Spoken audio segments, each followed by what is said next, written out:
Naka-track wash na mga kabisyo. Ready to go na tong unit na pinasok sa baluarte natin. Fresh from Subic mga kabisyo. Pinicturean ko to nung bagong pasok. Mamaya pakita ko sa inyo before and after. Ayan na siya. Lahat ng accessories pinakabitan nila.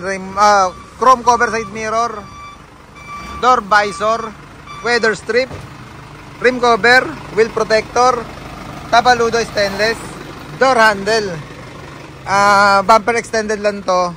At nagpalagay sila ng plate frame, corner panel, kilay, naka-grills naman na Lenovo, wiper arm garnish, rim cover, mat card, grills, clearance light, Corona, tapaludo sa likod, rear bumper, cover na stainless. Meron na dati mga kabisyo, pinakoberan na lang.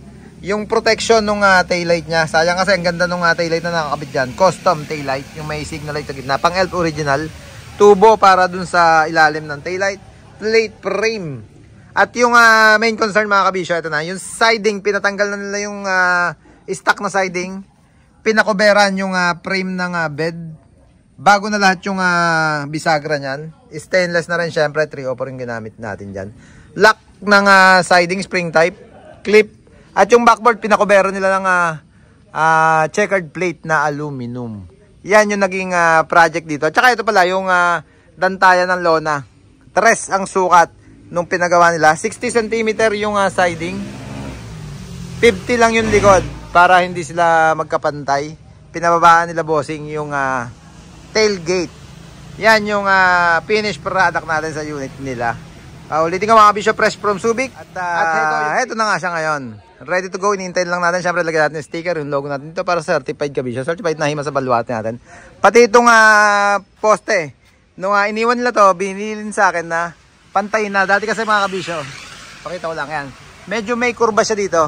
Ang gusto nila bossing pantay na para mabalutan din ng checkered plate. Para pag binalutan, yan. Pag binalutan, pantay lang siya na merong konting kurba lang doon sa ibabaw ng backboard nila. Yan. Kung meron din kayong unit mga kabisyo na gusto nyo ng palitan ng siding, pwedeng yan dito sa baluarte natin.